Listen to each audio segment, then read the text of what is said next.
ingoma ngamakhulu amabili namashumi amabili nesihlanu makhulu amabili namashumi amabili nesihlanu. Inkosi ibusise ukuphakama kwenhlangano.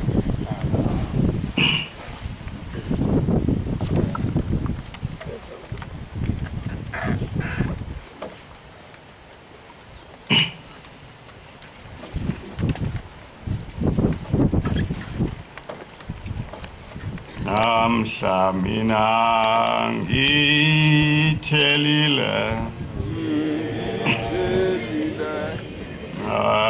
ngiyalishile izwela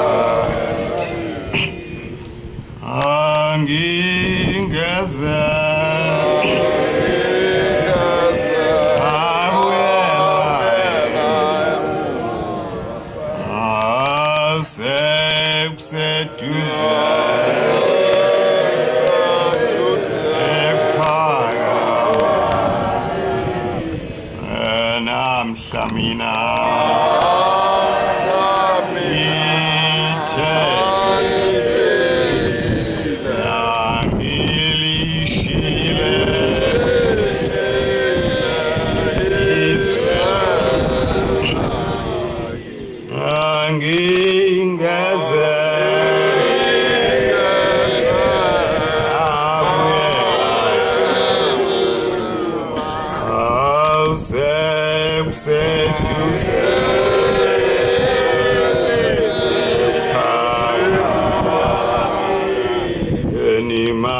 Lapha ke singabantu abasendlini kaNkulunkulu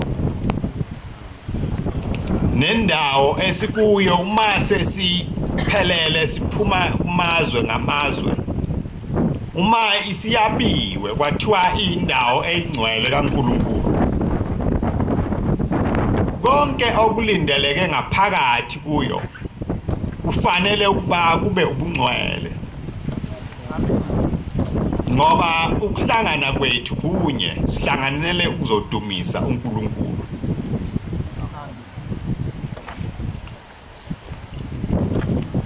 kodwa ke abantu basemhlabeni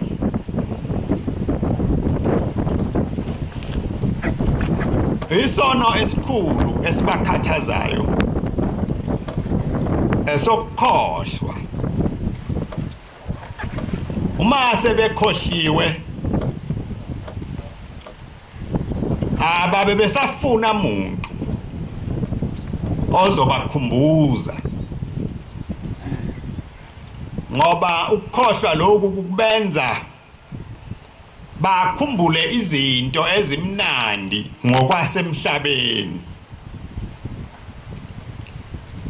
noma bephakathi kwayo nje indawo kaNkulunkulu kuyabafikela lokho umoya wokuba benze izinto ezimnandi ngokwasemhlabeni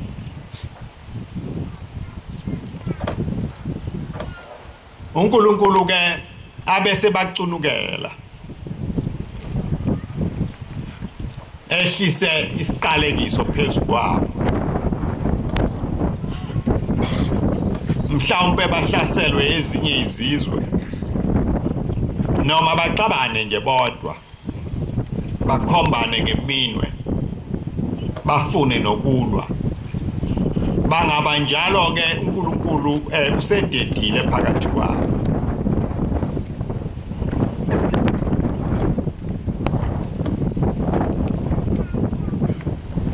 lokhu kuhamba ke esingakho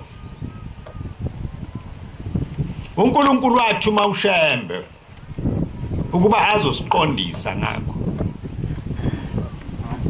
kwakungekho kuleli izwe lakithi kwakungaziwa umuntu uShembe engakafiki akekho umuntu owake wakhuluma ngobuNazaretha kuleli izwe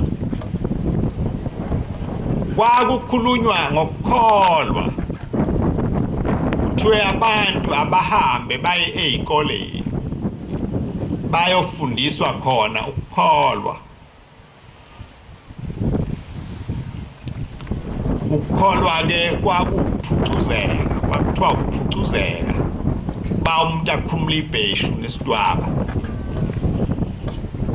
agqoke amabhlukwe okhakhi laba babegqoka bese kuthiwa ke useyikholwa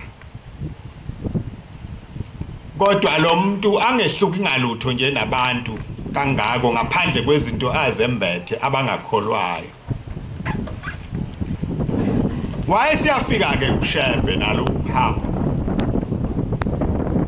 wathi ngilethe ubuNazaretha, ngilethe izulu elisha. Kuleli izulu abantu abangena khona abawagunda amakhanda, nezilevu zabo abayigundi. Leli izulu alinamsebenzi noma umuntu ebhince isidwaba liyamvuma, noma ebhince ibheshu lakhe ulungile.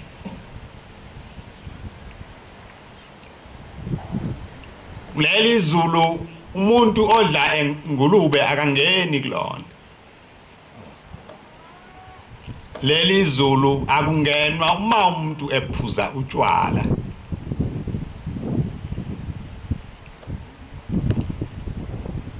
Yabamangaza kakhulu abefundisi ababekhona ngaleso sikhathi lento ekhulunywa uShembe. Bakhathazeka kakhulu njengoba ebekhuluma uMkhize ekuseni, babe bahlangana abafundisi beyinkonzo, babophe amaqhinga ukuthi kambe lo muntu sizawumenze njani ukuze ayeke lokukhuluma kwakhe, akhulume lento esiyikhulumayo.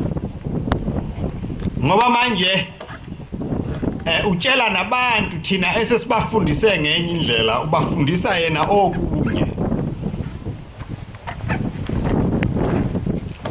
Kodwa uShembe kwakungamkhathazi konke lokho.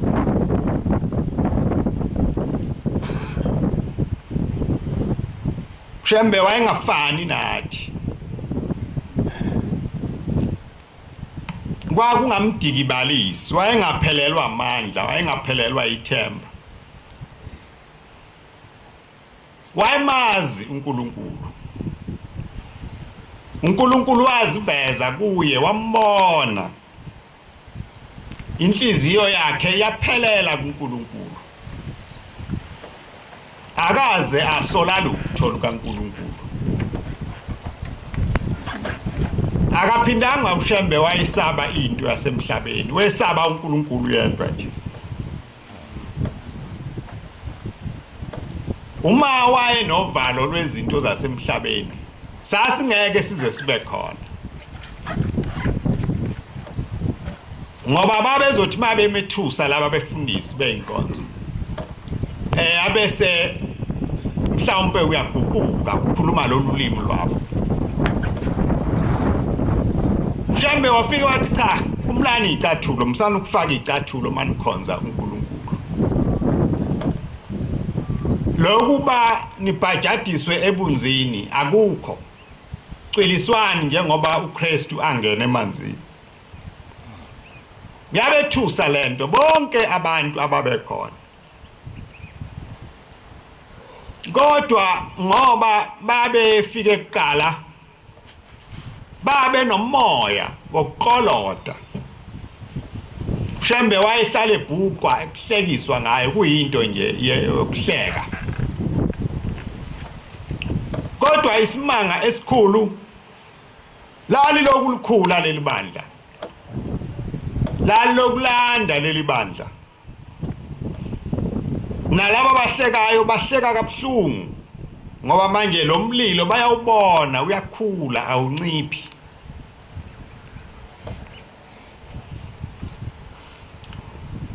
uShembeke wayesebabuza lembuzo ebesifunda la kule incwadi. Ukuthi njengoba nihlangene nithi niphethe igama likaNkulunkulu nje, enikwenzayo phakathi kokukholwa yikho yini okulotshiwe encwadini?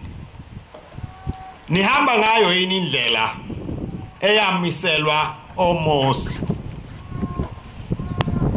Lemthetho kaNkulunkulu ayibeka phambi kwenu, niyayigcina yini?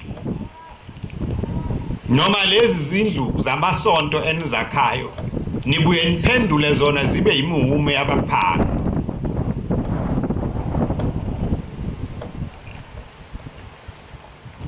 Kwatholakala ukuthi awukuningi uShembe akufundisayo laba bantu abakhulumi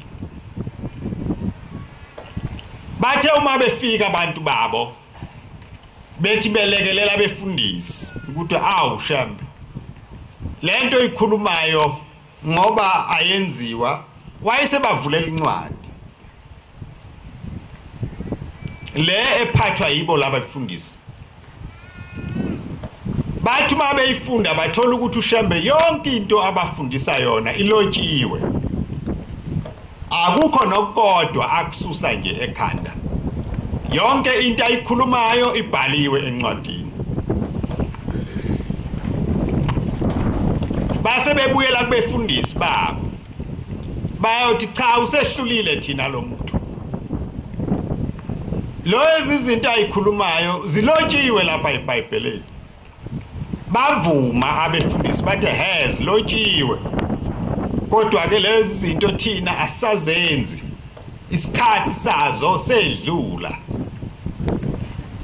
lezi zinto zazenziwa ngesikhathi sabapostoli nesabaprofeti namhla thina sesiphucuzekile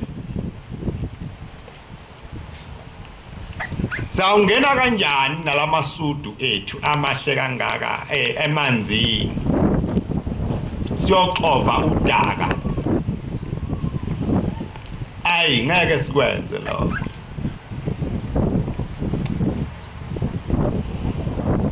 ngiyicathulo ngeke sikhumule thina endlini zokusonta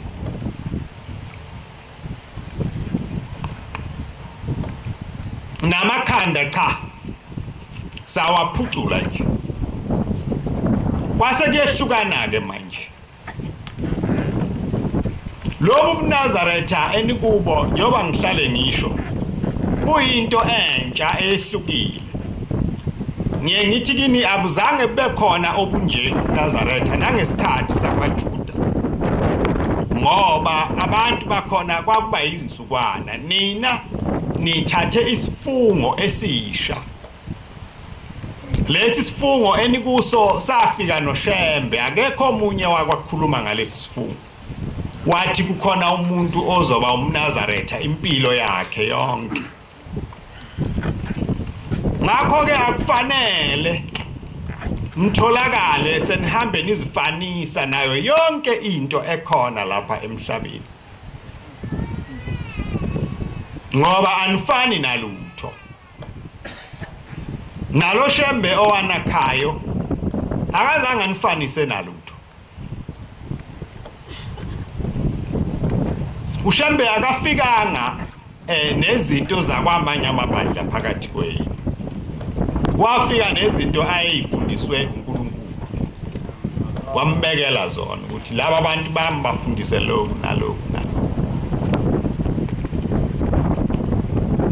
kodwa akukho okungekho encwadini sakhiwe ngomthetho wasezulwini hayi wasemhlabeni namalungelo lawa asemhlabeni asihlanganise lutho kakhulu nawo kunezinto ezikhona emalungelweni emthetho sisekelo nani kodwa lezo zinto thina azisifaki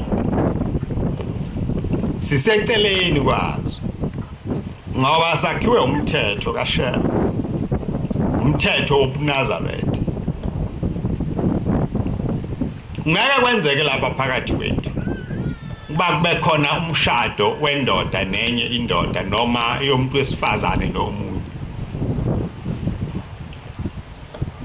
futhi ngeke kwenzeke thina sihlale phakathi kwethu kukhona abantu abenza lezo zinto abahonqingile ngoba noma umthetho wakulelizwe uvuma kodwa lo kaShembe umthetho uyakwala lokho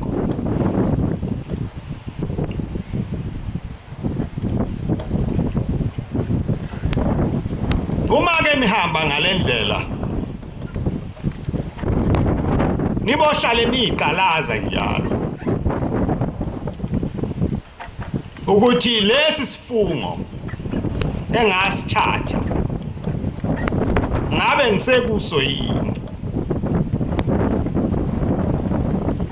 uthi ke uShembe khumbula ke ukuthi namhla wenze isivumelwano noJehova uNkulunkulu wakho sokuthi uyawuhlala endlini yakhe kuze kube phakade.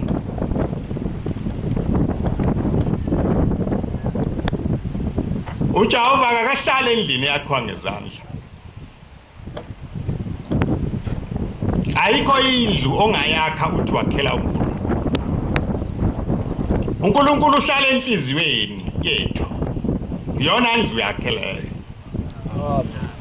Uma wena umxosha ngaphakathi kuwe akekho ke kuwe. Kodwa labo abakunakekele ukuba bazigcine inhliziyo zabo zigezekile zifanele indawo kaNkulunkulu. Ukhona uNkulunkulu kuwe.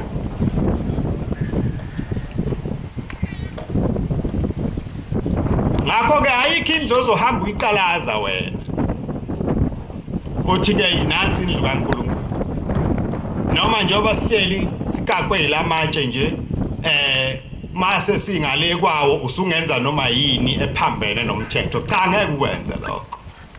Noma ngabe uhambaphi, noma usemsebenzini, noma ngabe usemzini wakho. Ungasikhohlwa isifungo sakho sokuthi wena wabopha isifungo noNkulunkulu sokuthi uyawuhlala endlini yakhe kuze kube sekupheleni kwensuku zakho. Ngakho ke noma ngabe ukuphi lesi sifungo siyakulandela. Sihambe sikuqalaza. Sibuka ukuthi unyathela kanjani. Konke okwenzayo wenza njengayo yini uMnazaretha. Ukhuluma kanjani. Uma kwephulwa umthetho kaNkulunkulu uyatholakala yini wena kulezo indawo. Uma kwethukwa igama lakhe uNkulunkulu ukuphi wena. Uthini ngalokho. Noma uyabavumela noma uyalivikela igama likaNkulunkulu.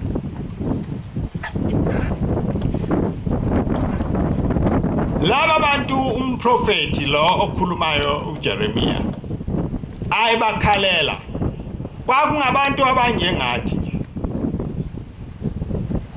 Abantu ababenikwe umthetho. Ithi incwadi yezenzo ngokuhlela kwezingilosi.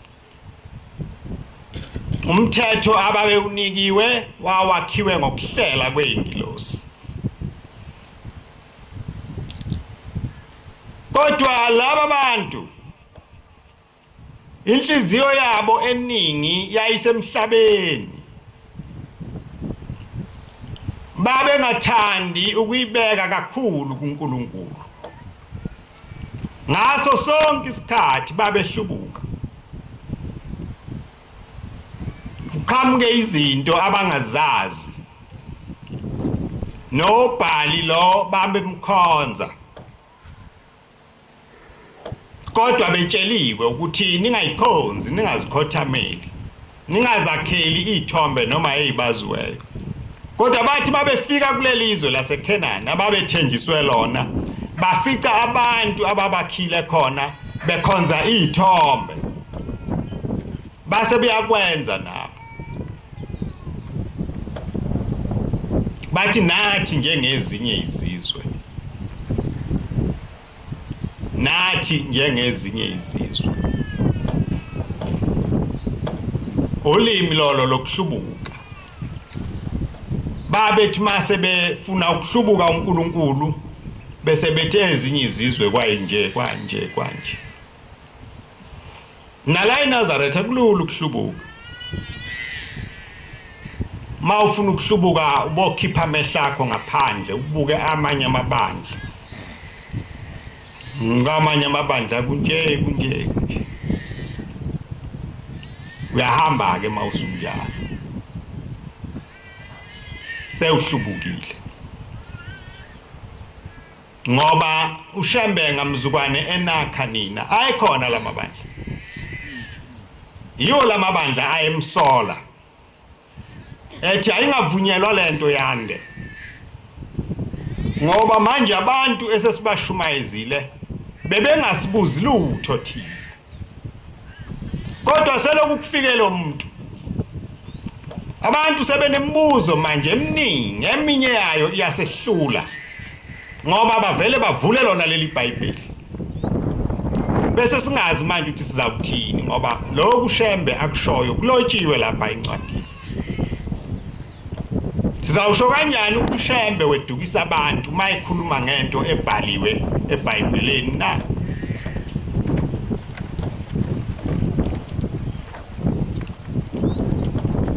ningakhohlwa ukuthi izitha zobuNazaretha zajabula kakhulu uma ubaba mkhulu ehamba emhlabeni kwahlanganwa eindaweni la eziphambili kwathiwa hawu zimizodwe kuphakameni uhambile uNkulunkulu wabo niyabona ke befundisi asambe siyohlakaza lo msebenzi nawe uthatha bakhe abantu nomunye uthatha bakhe nomunye uthatha bakhe kwase kwakhiwa iqhinga ukuthi lento izawukwenziwa kanjani base bekhetha indoda eyodwa eyayinkulu kunabo bonke kwathiwa ayihambe iye kuphakameni iyokhuluma nalomfana kaShembe oshiwe uShembe la ukuthi akayiyeke lokakwenzayo yayisifika ke le ndoda ekuphakameni le ndoda yayikade ikhona ekuphakameni kufihlwa ubaba mkhulu yasukuma yakhuluma yathi uhambile umngani wami hambile uShembe sengathi uNkulunkulu anganipha isibindi isho kumaNazaretha ngokuba nihlale nibambelele kuko konke anifundise kona hawu bonke abantu bajabula wazi wakhuluma kahle kusho ukuthi ubeyithanda inkosi kodwa ungakapheli lo nyaka wayesesekuphakameni uthi ke kubaba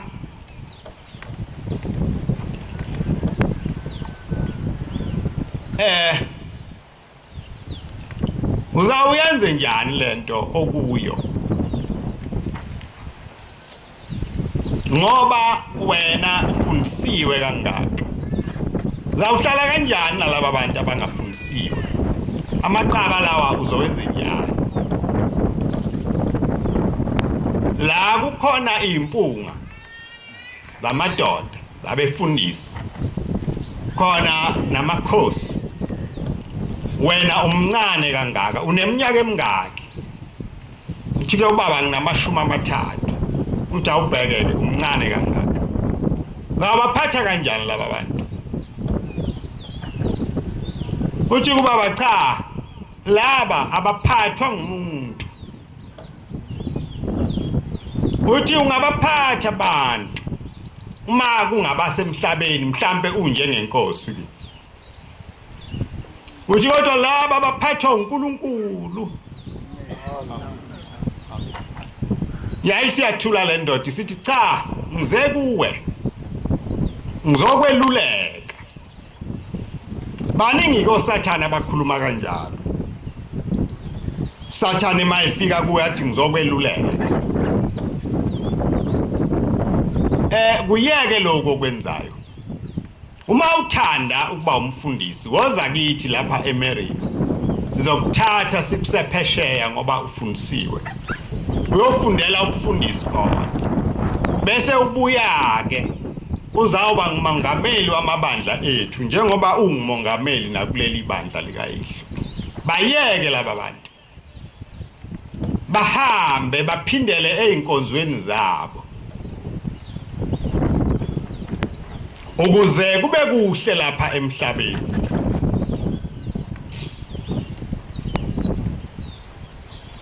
uthi ubaba ngase ngiyathula ke angaze ngamphendula uthi wayesethi ngemva kwesikhashana hawu awungiphenduli na uthi ngathula nje ulahla ithuba elihle kangaka na engikulethela lona hayi uthi baba ngathula ngaze ngamphendula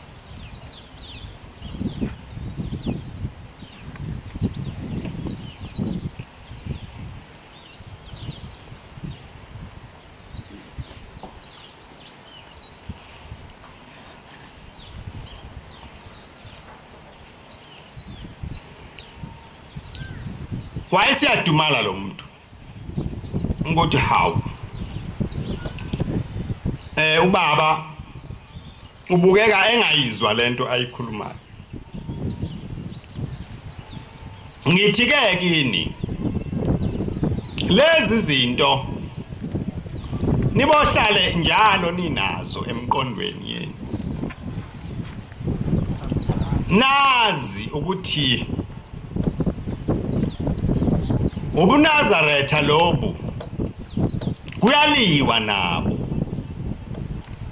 ngoba abufani nezinto eziningi ezikhona zalapha emhlabeni nezakhiwe ngendlela yakhona emhlabeni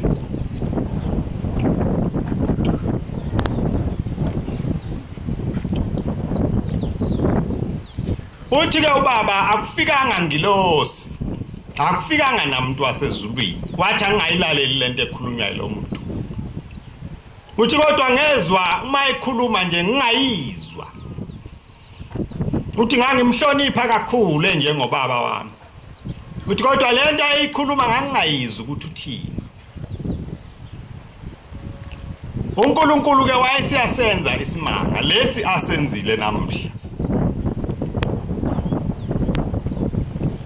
uthi baba ngemva kwalokho ngathi mangiphuma ngihambe ngishumayela uthi abantu baphenduka kakhulu bekhetha inkosi yasekuphakameni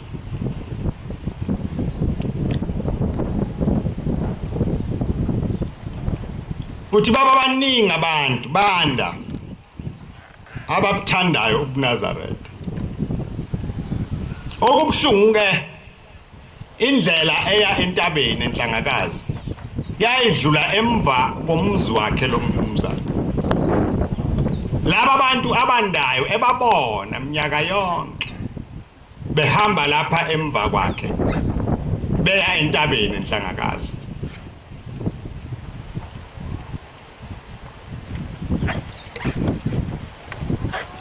ngithi ke kini lezi zitha eziqhamuka lapha ngaphakathi kobuNazaretha uSathane wabona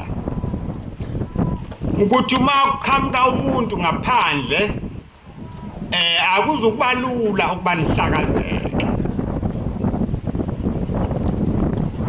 lo moya owawungene kule ndoda nakulabo abefundisi ababeyithumile awufanga wahlala njalo uhamba usizungeza usibuka ufuna indlela yokuthi konje lo msebenzi ongaka uzawuchithwa kanjani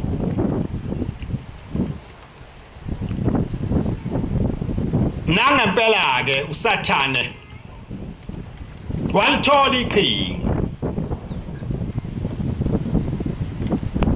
wayesengena phakathi la ebandleni wahlala walindela isikhathi sokuba avuke asebenze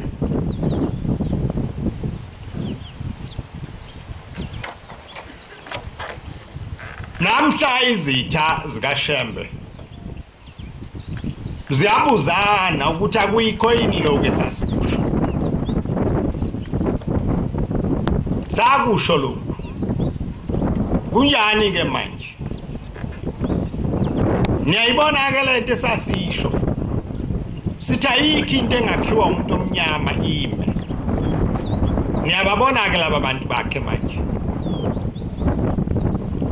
kuyadabukisa ke ukuthi abantu abaningi le ndaba engikhulumayo abayazi abazi ukuthi uSathane useneminyaka engakanani elizingela lelibandla.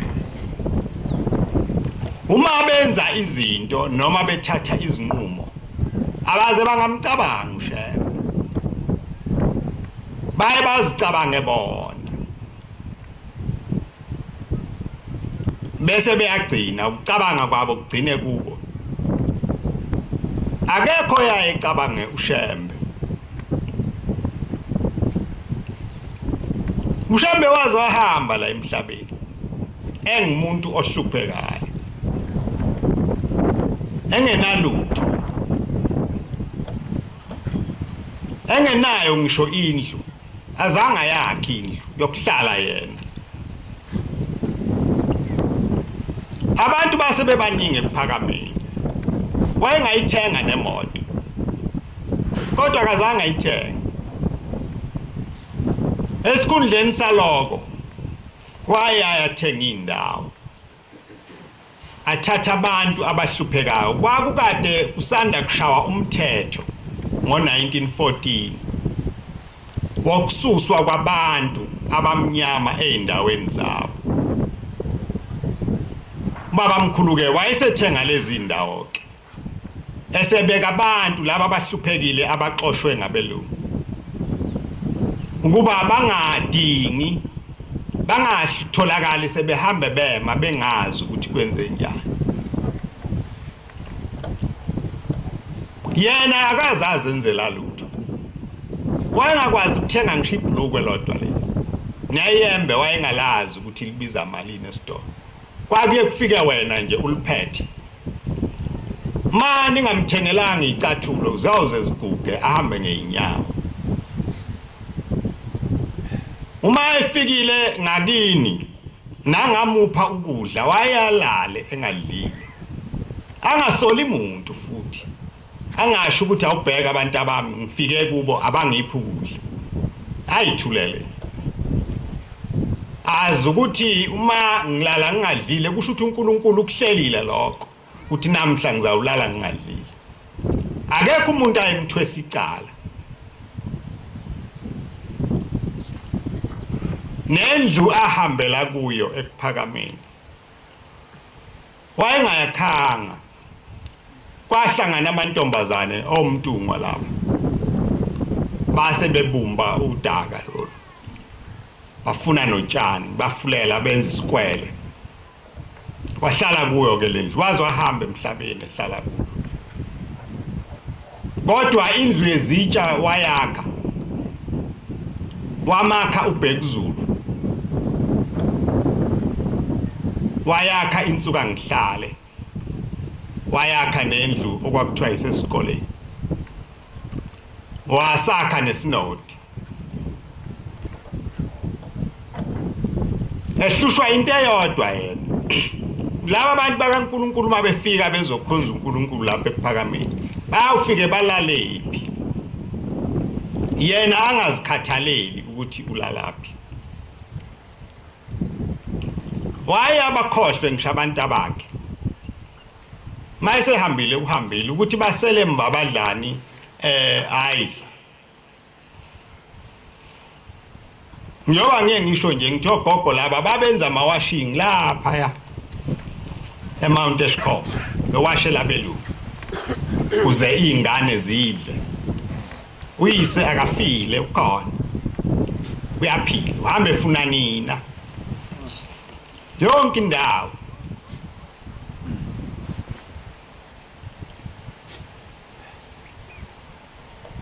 Manje ke njengoba nilana nje anizile kimi, anizile kumuntu obonwayo.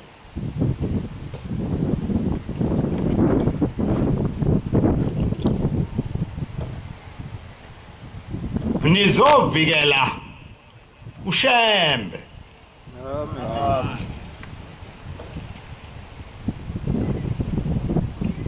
Ey'theni zakhe ezazi lokhu zamlandela selokhu asuka ezweni lakubo, lezi ezamfungela zathi hayi siyawuhamba nawe Yabona ke thina sibathathu wena uwedwa nje. Uyawukhuluma uqede bese sifika thina. Laba abantu bakho sibakhombe kwenye indawo. Namhlanje kunjani? Kunjani namhla?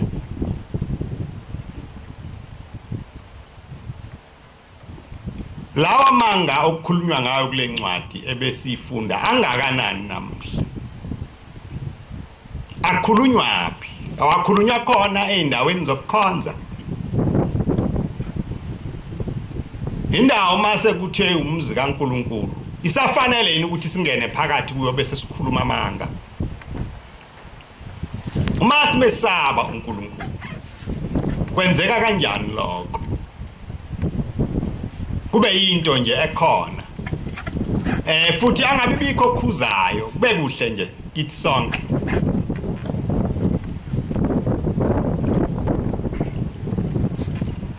Ningakulibali lokhu enikukho namhla. Nikhulume ngakho nasesizukulwaneni esizayo.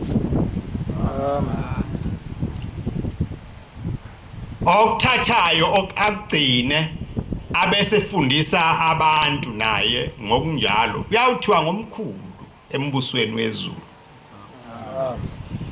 Kodwa lowo okuthathayo akuhlanekezele afundise nabantu futhi ukuhlanekezela uyawuthiwa ngomncinyane. Usho njalo uKristu mayeshumayeza abafundi bakhe. Uthi okuthathayo lokho nalomthetho kaMose mabe mbuza ukuthi uhamba kanjani uthini wena ngoMose. Uthi cha njoba ngilapha nje angizele lutho luni. Akho lutho futhi engizolikhuluma ngizogcwalisa umthetho kaMose. Kodwa engikusho kini ngithi laba abawuthathayo bawufundise unjengoba unjalo bakhulu embusweni wezulu. Kodwa laba abakuhlanakezelayo bakuphendukezele bese befundisa nabanye abantu bancane embusweni wezulu abalutho.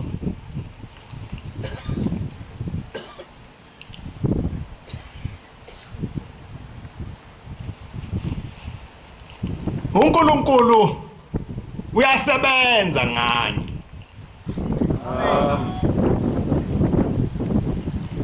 uNkulunkulu uyazifakazela ngani. Ufakazela amazwi amaningi alapha embhalweni. Ukuthi noma nibancinyane kodwa uma nisemthethweni naseqinisweni likaNkulunkulu ni indaba enkulu kakhulu. Abantu abanibonayo bayanesaba. Abantu abanibonayo bayanihlonipha. Abantu abanibonayo bacabanga ukuthi lesi sibindi senu esenu kanti isibindi sikaNkulunkulu aniphe sona yena ngomsa nangothando lwakhe. Baningi abantu ebesicabanga ukuthi bahle kakhulu lapha ekholweni. Kodwa namhla bancinyane embusweni wezulu. Abalutho baliwe ezulwini. uNkulunkulu uthe uma ebafaka esiqalini wabafinyanisa belula. Wabafica beze behamba nqunu bengembethe. Behamba nqunu nobufundisi babo, nobuvangeli babo, nobushumayeli babo, nobukhokheli babo batholakala beze behamba nqunu nobunhlayisuthi babo, nobuntombi babo, nobukhosikazi babo. uNkulunkulu ufikile wayesebafaka nje esikalini. Wabafica beze bengelutho. Wayesebakhombisa umhlaba. Namhla kukhuluma amatshe. Akhuluma ngabo. Ayababuza ukuthi laba abantu banjani. abantu abanjani laba abaphikisa inkosi yabo kade besishumayeza ngayo besitshela ukuthi izwi layo elokugcina mayisikhulumile yona ubokwethemba okushiwo yiyo akunakuphikiswa emhlabeni nasezulwini hawu kanti basho ukuthi yibo kuphela abanelungelo lokuphikisa khuluma kunjani lokho uzawube yini kusasa yini enye ozoyikhuluma kusasa abantu bakulalela uyawubukuphi la abantu bayobe sebekhohliwe khona ukuthi izolo ube unje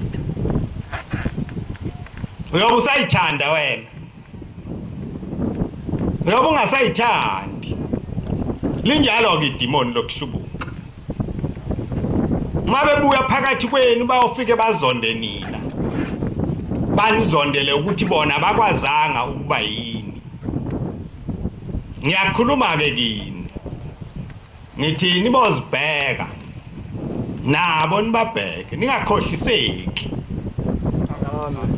ningakhohliseki ngiyasazi isihe senu esinye akuse sasemhlabeni esasezulwini esasemhlabeni esinye sasesihogweni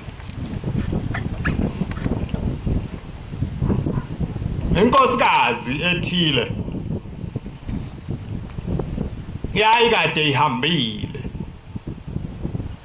thema ibuya endleleni yezwa ingane ikhala esikhotheni ikhala kalusizi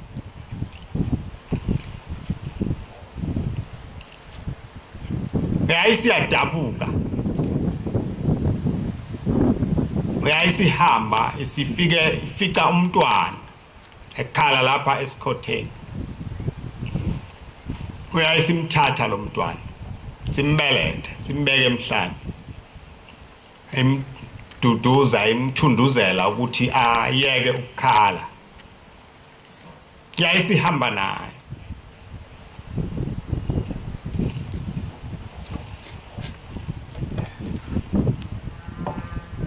ingenwe ukudabuka uma isendleleni yeza sengathi lo mthwalo osemhlane uthanda ukusinda ayaze yanaka yacabanga ukuthi mhlawumbe isikhathele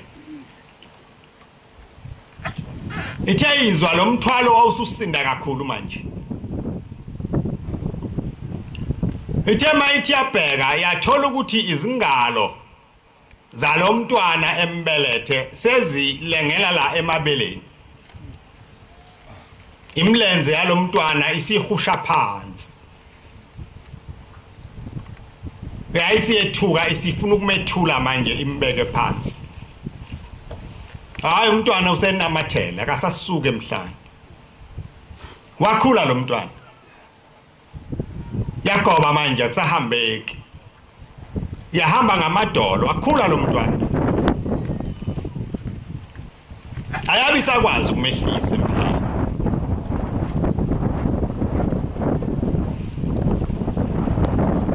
nani nganehlela lokho okwehlela lenkosikazi isihe senu nibosibheka angathi ba uNkulunkulu enehlukanisa inhliziyo zenu bese nisibeka kubantu uNkulunkulu abalahlileyo ngoba uNkulunkulu uzoniyeka yonibuka nje senibangenisa ngeintuba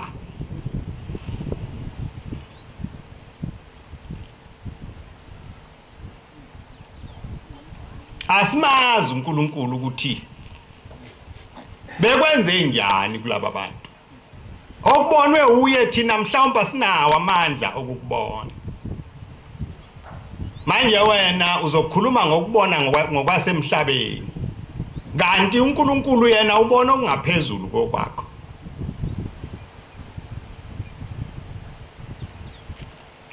kusasa izawuthi lengane mayisi sinda kuma ubona wena kutholakala ukuthi isikhathi nendlela yokususa lokhu ayisekho indlela yokususa ayisekho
Bonani uvela emafini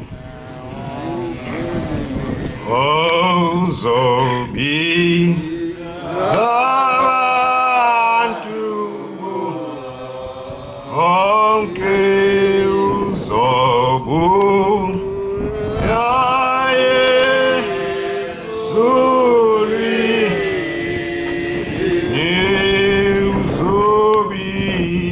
zabantu zonke zabantu Hallelujah to Isa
Akukho lutho ke olukhona phambi kwethu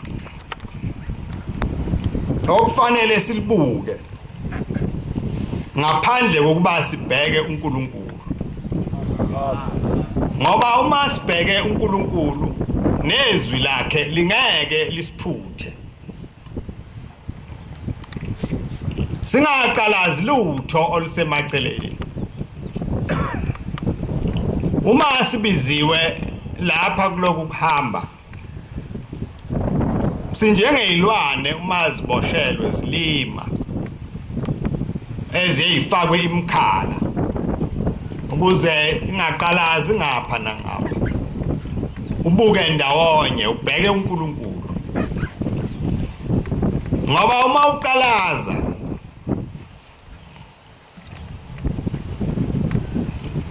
uzawuhehwa izinto ebezingeke zikuthinte ndawo kanti usathane usekutholile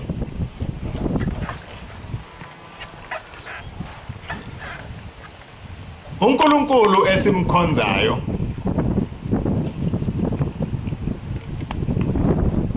akukho lutho angenalo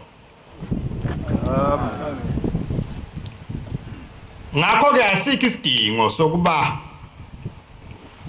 simngabaze sethembele kithi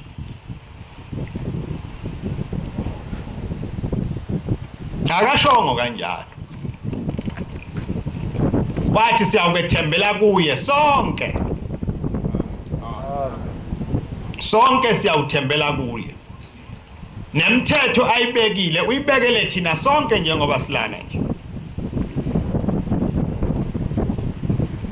umthetho wakhe wehlele phezulu kwethu sonke awukhethi noma ugcotshiwe umthetho kaShembe umthetho wakhe njalo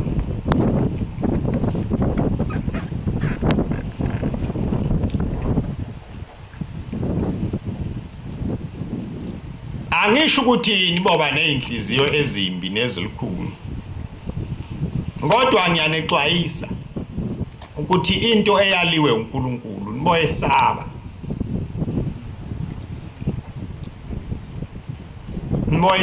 into uma uNkulunkulu eyidikilile wayilahla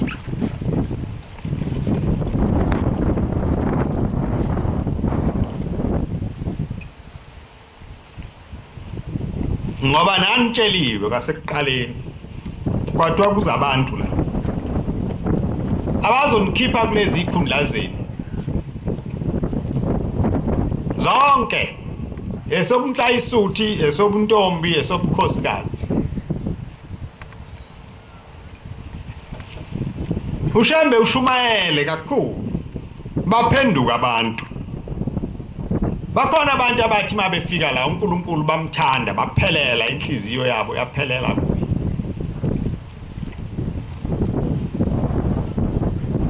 bakhona lapha phakathi kwethu baningi abanye bafika la angibazi ukuthi babezokwenzana ngoba inhliziyo yabo ayiphelelanga kuloku uShembe ayibabizele kona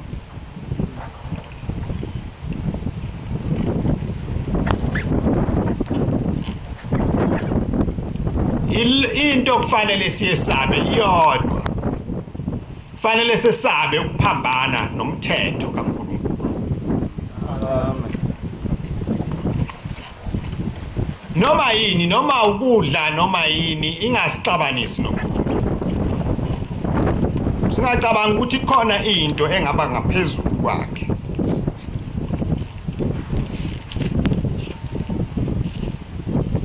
incwadi kaLuka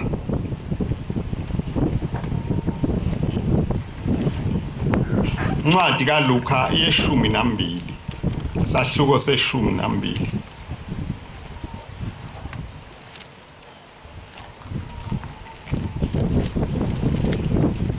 ivesi lamashumi amabili nambili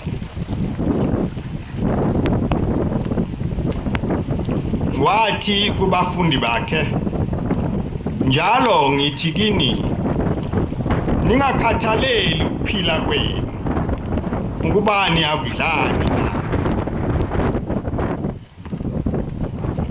ngomzimba ukuba niyakwembathana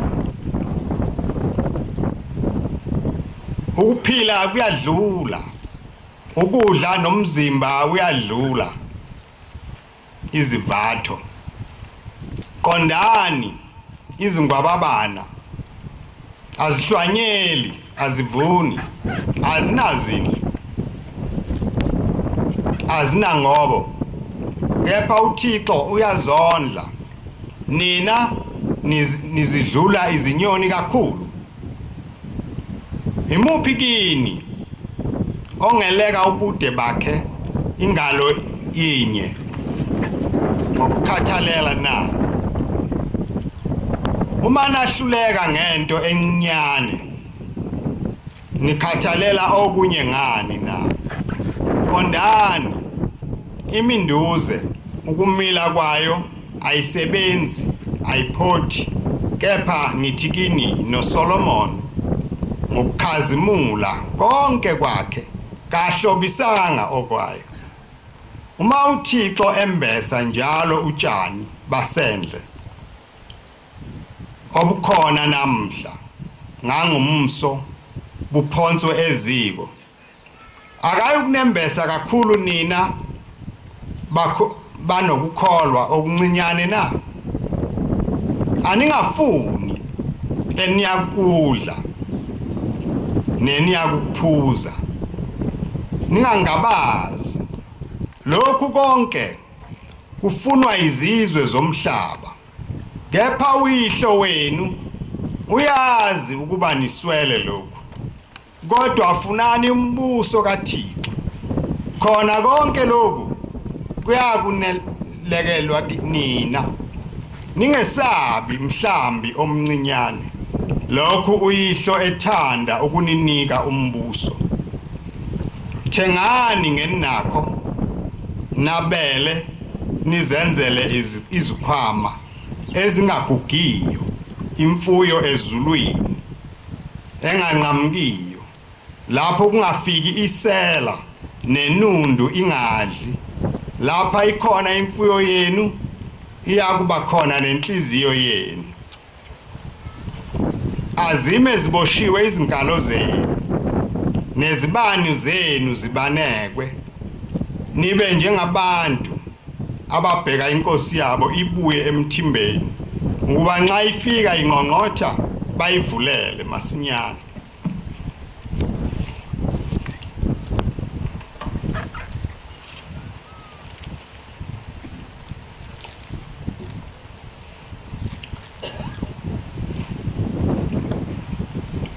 Lezi zinto ebengizibala ngoShembe ngithi wayengazenzi, wenziwa ukukholwa. Ukukholwa kwakhe kwakungafani nokukholwa kwabantu abaningi. Wayazi ukuthi uNkulunkulu umbhekile, wayengangabazi ukuthi uNkulunkulu uyamthanda, ngakho-ke wayengenandaba nazo zonke lezi zinto. Nani-ke niboba njalo, ningakhathazwa kakhulu izinto eningenazo, ngoba uYihlo wenu uyazi.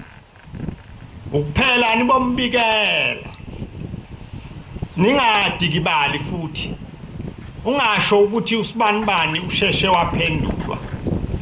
Uboba nenhliziyo nje oyibeke phansi, cha uNkulunkulu uyangibona, nami lokho kwami engikukhulumayo kuye uyakubona, uyakwazi. Kakade vele imithandazo yethu sithi siyithandaza uNkulunkulu usuke seyifundile.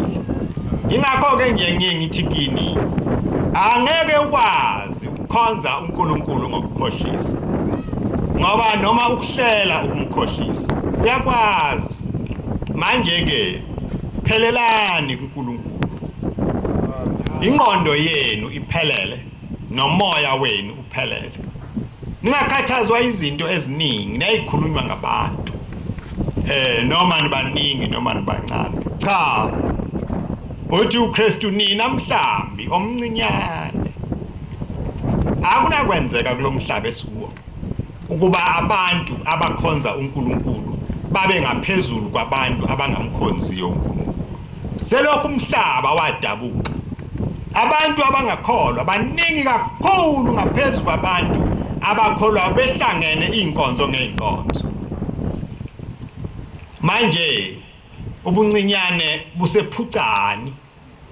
Lokhu okhulumayo kule incwadi uthi nina mhlambi omncinyane, kudeleni lokuphila kwasemhlabeni, kweyiseni ukuphila kwasemhlabeni, kuphenduleni kube yize niphilele izwe elizayo eyenu imfuyo kube eyalapha siyakhona konke okwenu kube okwezwe elizayo niphilele ukuthi lapha siyakhona siyawufika sihlale phambi kaShem asibone asibize ngabantwana bakhe ayikho into enkulu njengaleyo umuntu angayiphilela lapha emhlabeni ngoba ukuphila kwethu kuyini sonke njengoba sikhona nje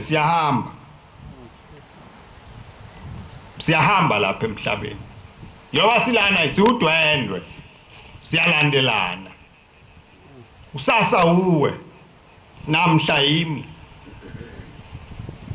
izolo bekusibani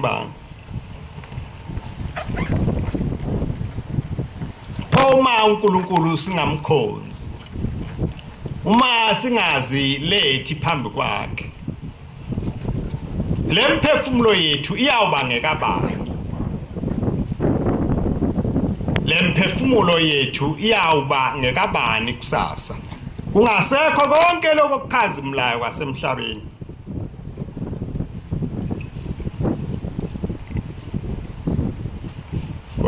Ozanini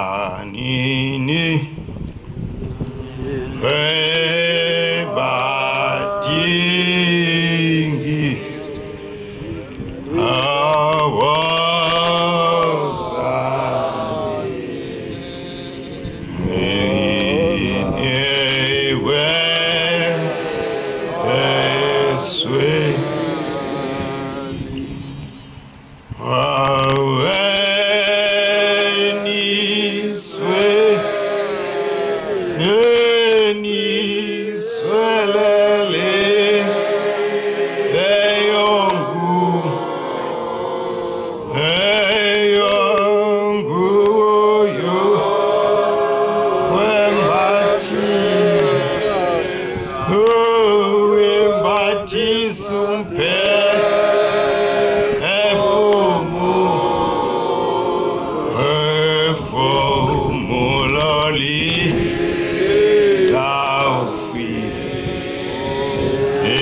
ilokho-ke uShembe asibizela khona wafika abanumzana bekhona namakhosi eneyinkomo enokudla engaswele lutho kodwa laba bantu bamlandela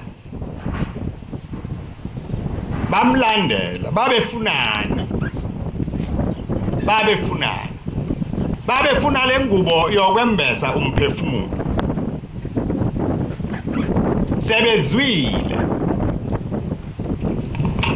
ukuthi indaba yomuntu ayipheleli lapha emhlabeni uma sihamba imphefumulo yethu iyadinga wayesethi-ke bantu abami ngithunywe kini-ke ukuba nize ningilandele nishiye konke lokho eninako niyawuba nemfuyo ezweni elizayo niyawuthi manifika la siyakhona nifike lapha imfuyo yakhona ingapheli akweswelakele lutho khona lokho okusikhathazayo namhla nokubanga inhliziyo yomona izinto zasemhlabeni zibanga inhliziyo yomona lapha siyakhona awukho umoya konke lokhu okukhathazayo namhla ngeke kukukhathaze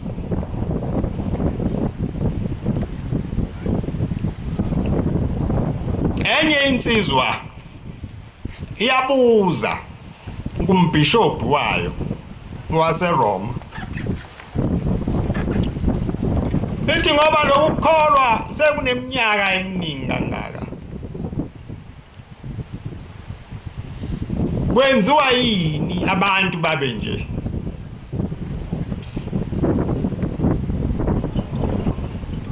Uyathula ke lo mbishopi usethi woza ungilandele. Sebefika kunechibi elakhiwe la.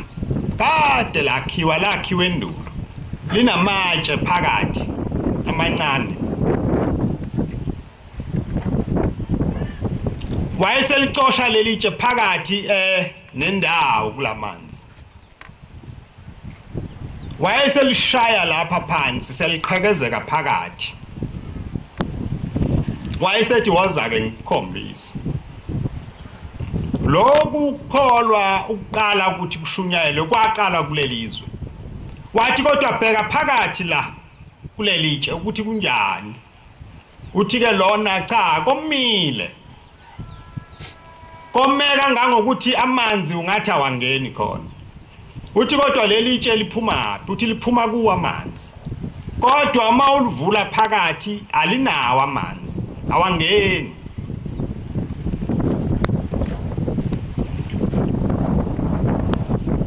Baye bathi kabantu uShembe wayezokwenzani? Ngoba befundisi babekhona. Ithi ka inkosi yasePhakameni uShembe wayeze kubantu ababefuna iqiniso. Yilo ke leli. Laba befundisi babeliphethe iqiniso behleli kulo, becwile njengalelitshe.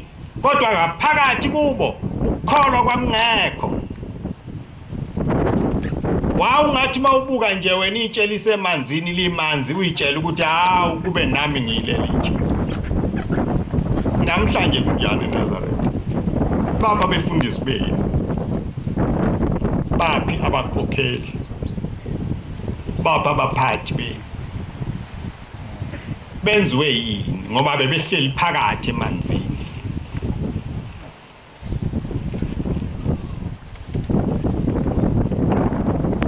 Lokukholwa kungenanga kubo. Akuzange kungene. Kwabembuka. Amehlo omhlaba abethengekile, abethi mebabona athi namba abantu engifisa nami nawe ubufisa ukuba yibo. Nabantu abebethi noma behlabelela noma bephethe inkonzo uzwe umuntu ethi awunami mangakholwa njengosibanibani. Hawu mangakholwa njengosibanibani ngabe ngiphelele. Namhlanje baphi labo bantu?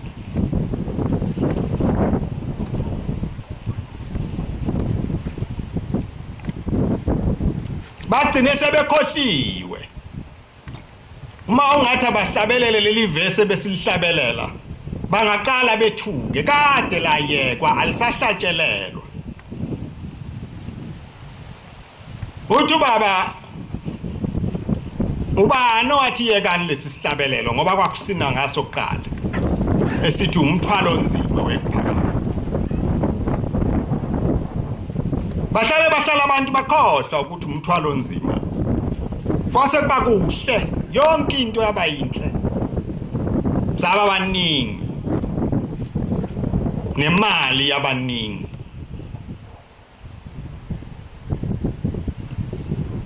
Waphenduka uNkulunkulu manje wayeseba imali. Akwabe kusaba khona umuntu la. Othi wozani badingi, wozani besweli. Nina enesweli ingubo yomphefumulo wozani. Cha kwabe kusashiwo njalo. Nokushumayezwa kwabantu kwaphenduka. Kwathiwa uma nifike khona niyawuba neyitimela, nibe namabhanoyi, nibe nakho konke.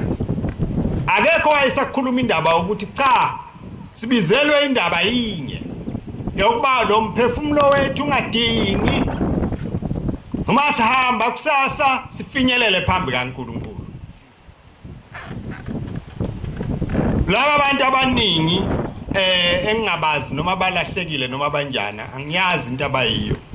Kodwa nami ngizosho nje abantu bayebesho ukuthi abalahlekile. Abayazi indaba kaNkulunkulu, abakaze bayizwe indawo. Abazange bayitshelwe umuntu. Bona bafike nje kunejadu, kunabantu abaningi.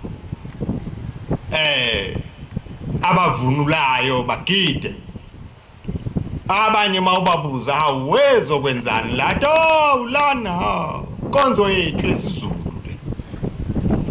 inkonzo yesizulu la inkonzo yethu ngani siyavunula la pinga amabheshu neidwaba nabafazi bethu inkonzo yesizulu okunye akakwazi indaba yokuthi usasa fanele sihlangane noShembe ezweni elizayo akaze ayitshelwe umuntu into ayitshelwa umshumayeli wakhe ukuthi uyabona nje obungibona nje umshumayeli wakho la naphambili ufika mina hawu uyawufika wena na uyofika mina uyongeniswa yimi nakona nasiyakhona uyongeniswa yimi asazi uShembe akasitshelanga lokho akasitshelanga lokho namhlanje ke ninomthwalo njoba nilana nje nonke ukuba nikhulume le ndaba kaShembe nikhuluma njengoba injalo lo mthwalo onzima bathwesena abantu bona nibatshele ukuthi kwathwa lo mthwalo unzima akukho futhi okunye akushongo ukuthi uyothanjiswa yimi akekho futhi owanikezwe osenikiwe amandla ukuba uthambise usaloku njalo nje lokhu kukholwa kwethu Gulubu Nazareta Oi Dwala Eli Bushele Lezilia Beshula Haba Ingela Kukulwa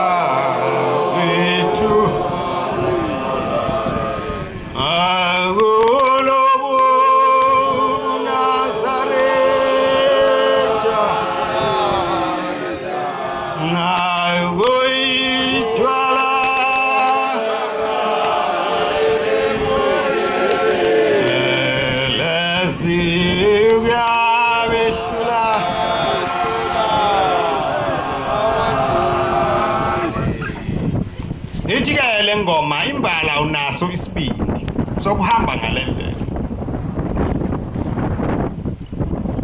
ngoba lendlela esikuyo iyalimaza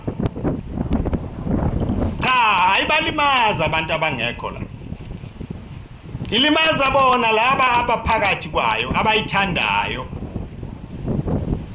laba abantu abashumayeza kuzo zonke lezi indawo enani bashumayeza kuzo kwakufanele nibatshele lokho athi mayesefikile bese niyamtshela ukuthi lalela ke idwala lelo mikulo yashibilika abaningi uselibaqedile nawe ithumi ubewazi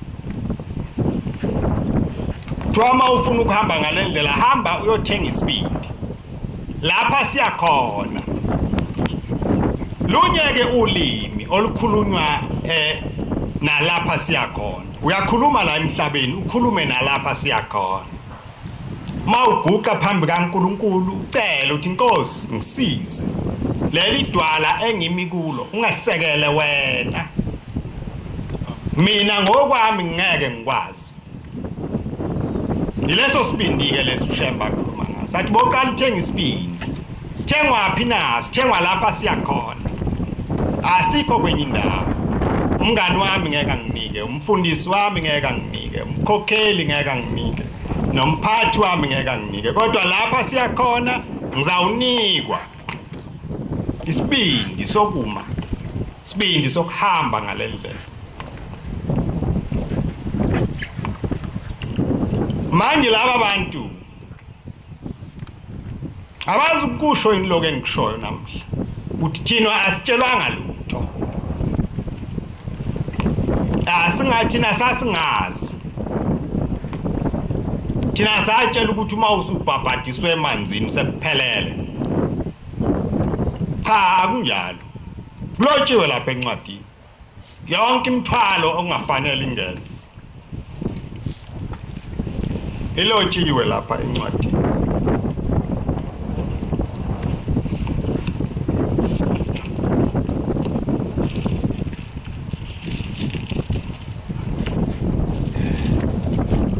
ncwadi yesambulo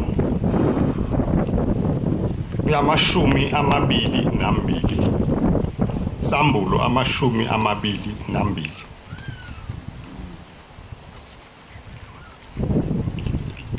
ivesi le-18 babusisiwe abagcinayo imiyalo yakhe baze babe nendawo emthini wokuphila bangene emzini ngamasango ngaphandle kukhona izinja nabathakathi nesifebe nababulali nabakhonza izithombe nabo bonke abakuthandayo nabakwenzayo okubi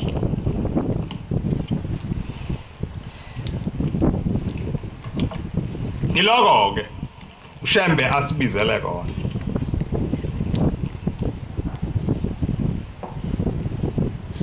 ngokuba sazi ukuthi noma siyembethele ngubo enhle kangaka esifanelayo abanye baze bafanelwe nayikhundla athi umuntu awusiyangifanela nami lesikhundla kube yona into ayikholelwayo noma sesiyembethekele ngubo enhle kangaka kodwa uma singaphumile kulezi zinto ezibaliwe la cha zawulahlwa khona ijele lethu lapha uShembe abafica khona bemisiwe abantu bemi esigodini sosizi ababe ngamaNazaretha ababembatha yona lengubo esiyembethe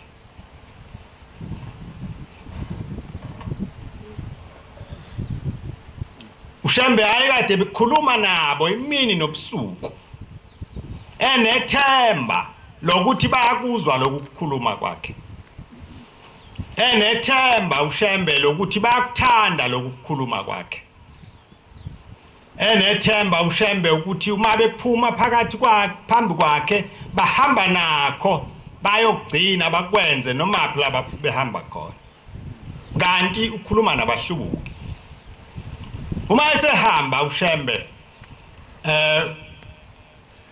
useyohlola indlela yakhe uyabafica bamile lapho esigodini nosizi oluhlungu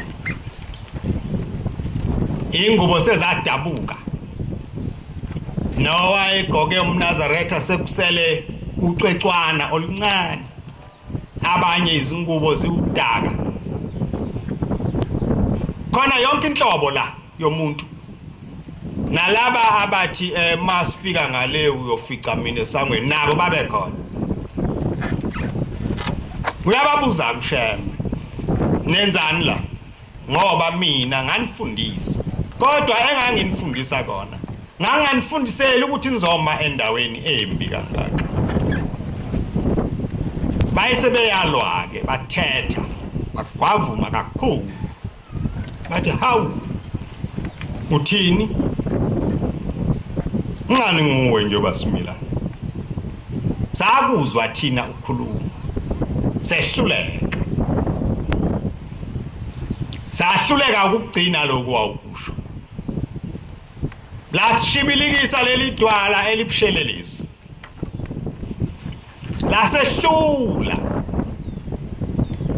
lasehlula leli dwala elibushelelezi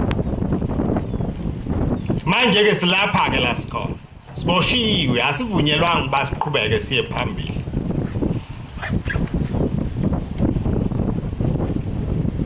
asivunyelwanga uNkulunkulu wasenqaba saliwa sitholakale sinamacala amaningi izinhlobo ngenhlobo lamacala asivimbela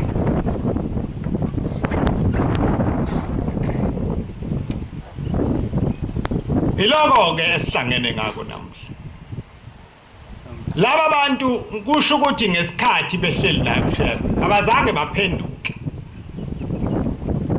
bazange bakholwe laba bantu ngoba ukuba babe kuphendukile mhlawumbe wayothi mayiqhamuka uShembe bathi hawu umuntu kaNkulunkulu sifice endaweni embi kangaka size sicelele uNkulunkulu intethelelo asigeze abakushongo lokho bathetha balwa ithi inkosi yasekuphakameni injalo inhliziyo yomuntu uma engaphendukanga la emhlabeni kabenzima ngale kwethu bakhona abantu baningi abanezono kodwa abahlale beyibeka njalo ebangeni lokuthi bona bangabantwana bakaNkulunkulu abalindele ukuthi uNkulunkulu mayiqhamuka phambi kwabo baphakamise izandla bathi inkosi ngigeze kulezi zono zami Nkosi uyangibona yini sengizingcolisile Nkosi uyabageza abanye nami ngigeze abantu abazibeka kulelo banga banenhlanhla abantu abaye bayibeke ebangeni lokuthi munye umuntu ozangigeza kulobu bubi babo ngoba uyathi mayisephambi kwakhe uNkulunkulu abe nesibindi sokucela intethelelo kodwa umuntu onenhliziyo engaphendukile akakwazi ukwenza lokho uyaye athi uNkulunkulu yakhetha mina ube ngiyekelani laba abangenisile kuleli izulu lakhe hayi nabo bebefana nami bebenezono nje bebenezono kodwa indaba yehluka la mawusuphambi komnikazi wezinto thini wena omunye ucela intethelelo omunye athi hayi ngoba wamthethelela usibanibani naye wayenjengami nami akangithethelele inhliziyo yomuntu ke injalo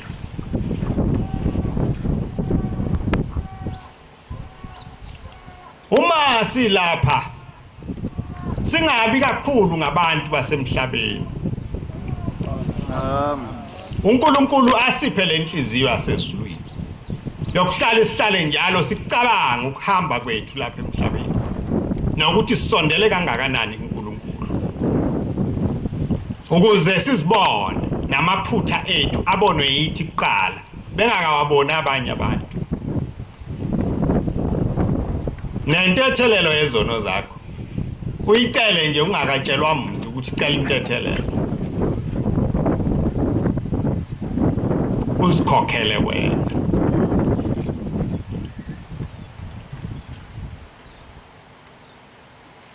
akukho lutho olunye uShembe asibizela lona